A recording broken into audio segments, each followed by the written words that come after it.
ito na mga master, binaba namin dito sa workshop. So ngayon gagamitan ko siya ng IR tester. So tinanggal ko na yung mga jumper dito para ma-check natin dito sa IR tester. So dito sa tester kanina parang okay naman siya. So ngayon gamitan natin ng IR tester para ma-sure natin na okay pa talaga yung winding Okay. So ito, gagamitan natin ito. So mag-inject tayo ng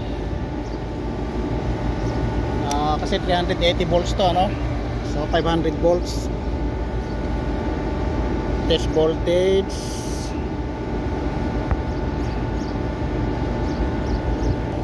So nakalagay doon 250. So gawin natin 500 volts. Ayun, 500 volts. So enter lang natin. So ito ang test voltage natin, 500 volts. So ngayon i-check natin dito.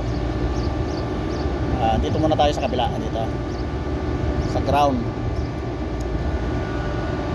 So ayan mga master, bali ingipit ko na lang muna rito sa may body, tapos yung isa dito sa winding. Ayan. So i-check natin ngayon. Test.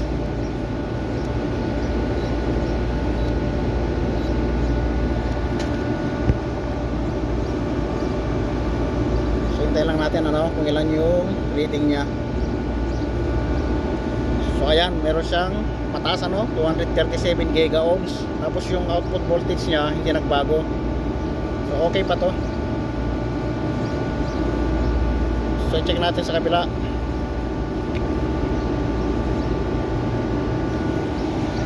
Ano tayo sa kabila, ayan.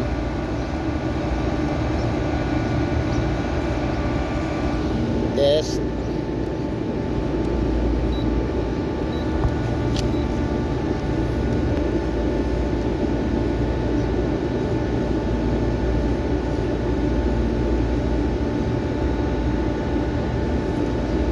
Ayan, okay pa mga master, more than 180 giga ohms. So okay pa to. Check natin sa kabila.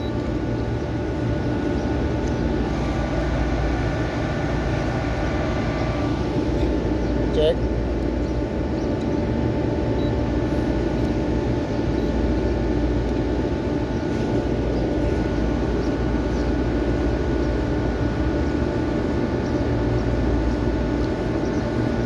Okay pa to mga master.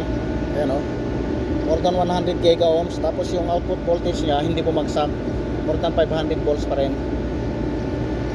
Ayan. So okay lang siya, walang problema yung winding. So talagang bearing lang problema nito mga master. Kasi ginamitan na natin ng IR tester, pero okay naman. Ayan 180 giga ohms. So walang problema sa winding. So bearing talagang problema nito mga master. Okay mga master, so sharing lang. Thank you for watching.